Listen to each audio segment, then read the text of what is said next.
সাত ভাই, আমি এই শাড়ি পরবো না। মোট কথা এখানকার কিছুই পরবো না। কথা শেষ করে ইশরাত হাত দিয়ে চোখ ডেকে ঘুরে দাঁড়ায়। ছি ভাইয়া, এইভাবে উলঙ্গ হয়ে ঘুরছেন কেন? ফারহান ড্রেসিং টেবিলের সামনে দাঁড়িয়ে চুল মুছছে। সবে গোসল করে বের হয়েছে, পরনে তার ট্রাউজার, গা এখনো কিছু জড়ায়নি। এর মধ্যে আচমকা ইশরাত রুমে ঢুকে নিজের বক্তব্য শুরু করে দিয়েছে।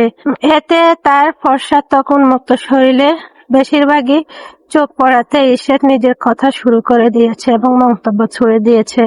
উলঙ্গ শব্দটা শুনে ফারহান বিষণ্ণ চোখে একবার নিজের শরীরের দিকে তাকায়, তারপর ট্রাউজার হাত দিয়ে দেয়।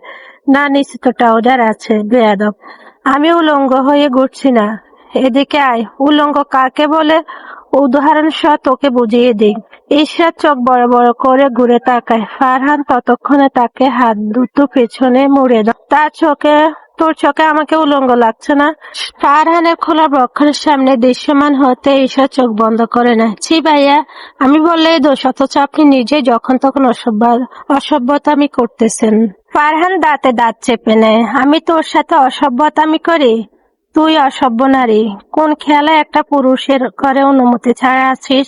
আমি তো একটা গুরুত্বপূর্ণ কথা বলতে এসেছি, তাই তো দেখে খেয়াল ছিল না। খেয়াল কোন রাজকার্য করতে থাকে? সরি। ফারহান হাত ছেড়ে দেয়। ইশরাত এক চোখ খুলে তার অবস্থান দেখে নেয়। এখন খালি গা দেখে আবার চোখ বন্ধ করে। ভাইয়া, তুমি কি শার্ট পরছো? ফারহান টি শার্ট পরতে পরতে আর চোখে তার স্টুপিড বউটাকে দেখে।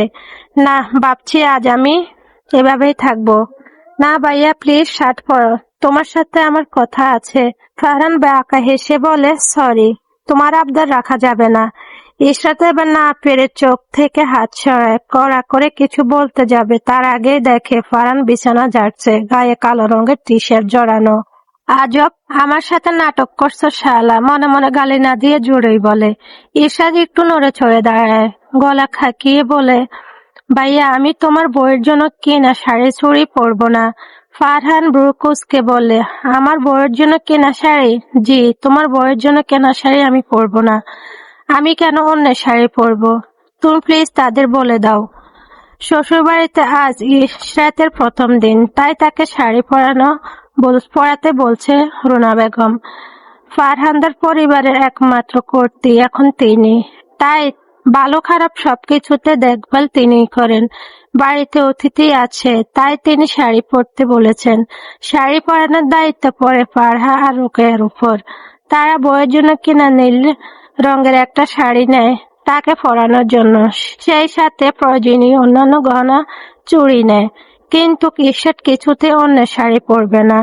ফারহান শীতল চোখে তাকিয়ে বলে, তুমি আমার কি?